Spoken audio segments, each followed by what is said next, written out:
So how nice was that to see? Oh, that was good to see because, like you said, we've been preaching turnovers. We'll be getting a lot of sacks, but it was good to, get some interceptions, especially for the back end.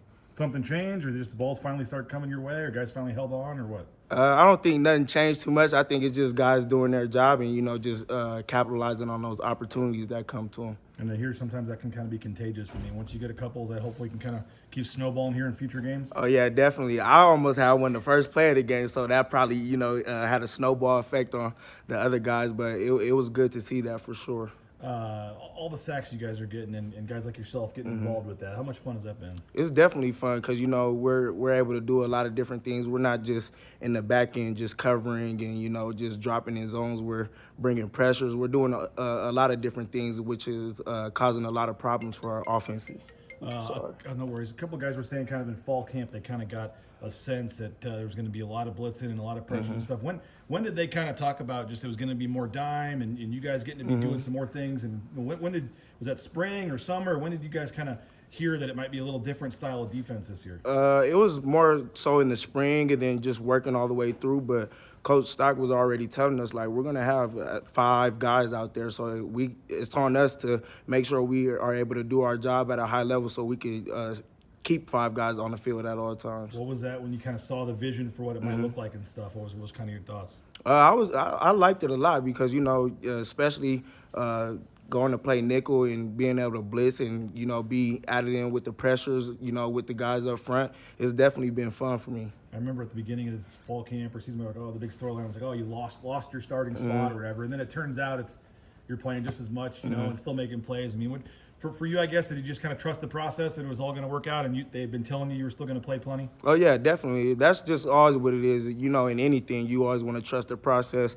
It might not always seem how you want it to go, but if you just trust the process and stay true to yourself, things will always work out in your favor. How do you think your season's gone? How do you think you've played? I think I played pretty well. I'm still, gaining the concept in nickel. I've been doing a lot better in my drops and my techniques, but like anything else, week to week, I'm still trying to improve each week, so to put our team in the best position. Before this year, had you done much pass rushing?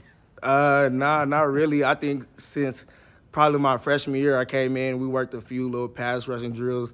Kala actually, Kekala Kaneo, he actually gave me a few pass rushing tips, but by the time it was time for me to use them, I was playing field safety. What's that like for a guy, like a guy that plays your spot to find out you're going to get a chance to blitz some? Oh yeah, it's exciting because that's not something we've shown in the past. So offenses weren't even ready to prepare for that. So we're always dropping in coverage, but when we get the blitz, we're trying to disguise, and sometimes they do account for us, sometimes they don't. And when they don't, we just got to go make that play. Just the whole way where you got different guys from different sides, and how much fun has it been to just see how confused you guys are making offenses and stuff when it could be a different guy coming in every play? I think that's one of our biggest strengths. We always try to emphasize that week to week. Like, this is what we're doing. This the disguise we're showing. So make sure we hold this picture as long as we can. To make the QB try to look at his first read. It's not there. Then that's why we're able to get so many sacks.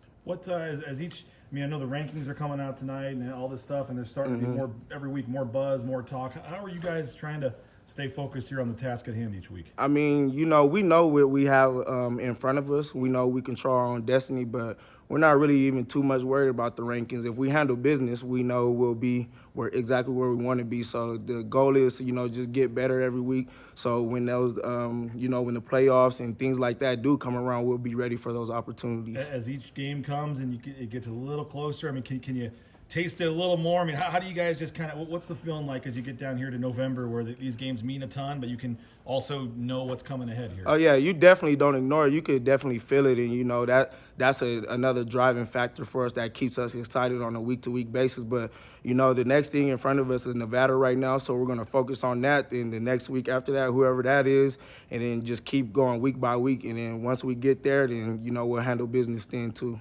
Coach D was telling us, like, he tells you guys, I don't know if he already did, hey, the rankings are coming out, that might be this, might be that. Like, hey, the media's saying this, doing this. Like, I don't know if that's just unique to him or if other coaches did and we just didn't hear about it, but just him being up front with you guys about some of that stuff and just saying, hey, and instead of ignoring it, just saying it is what it is, here it is. Like, what's that mean to you guys as players? I mean, we just take it for what it is. You know, he lets us know because at the end of the day, we are Division One. We are ranked at the end of the day, so it's gonna be a lot of outside noise. That's what comes with the nature of the game. But I think it's cool that he lets us know that, but also lets us know the task at hand. Like, we're still on the mission. It doesn't matter where we're ranked right now if we don't go finish this season. So I think that's the main thing, just keeping, focus on what's in front of us. We kind of joke with him because he has a lot of the same sayings that we get at press conferences and stuff. I'm sure it's the same for you guys. How do you like take that message each week when he's saying this is the biggest game, this is this, and it's the same thing? How do you guys actually like every week buy into that? Because at the end of the day, we know what we have in front of us. So I think, like, we don't even need, if you need Coach D to get up here and, motivate you, then I think you're in the wrong place. Because if you know what we have in front of us, the things that the future holds for us, then that should be your motivation, inspiration, whatever that is for you right now. So I think, of course, we could use those words Coach D says as motivation, but if you want this bad enough for yourself, then it should be easy to come out here every day, work, get better, so we could be great on Saturdays. I mean, I know that the day after, or even maybe in the post game after the UCLA game, it was like, all right, playoff next year, 12 team. Like, yeah. To be in it, you got a lot of work to do, but to be a month away and to be at this point in the season right where you want to be and be in position to still reach all these goals and make history and do all this. I mean, what is the feeling like?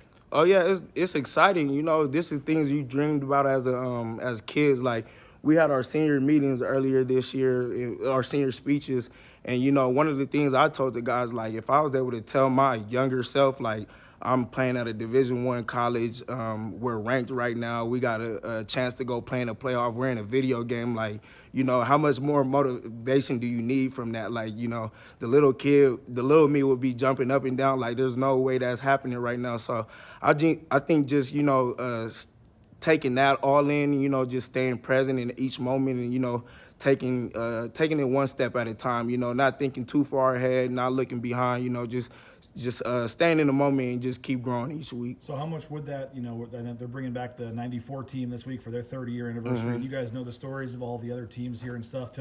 What would that mean to you, I guess, and how motivated are you to make this story and this dream end the way you want so you can always be a part of it here? Yeah, I think it means a lot to me, just the groundwork the guys before us laid down. Boise was ranked in the top 5, years back, so having a chance to be able to do that again and possibly put us in that same position and to go win big, I mean, that's something special. We're trying to be a team that makes history in that aspect. So I think all the guys are all in, they're on board. So I think we just got to keep growing and keep, harping at the little things each week. And I guess final thing, just your thoughts on Nevada on Saturday. Oh, yeah, Nevada, my guy, Coach Ion over there. It'll be good to see him this weekend. But, another good team, another athletic with playmakers all across the board. So it's going to be another week of us having to do our job at a high level.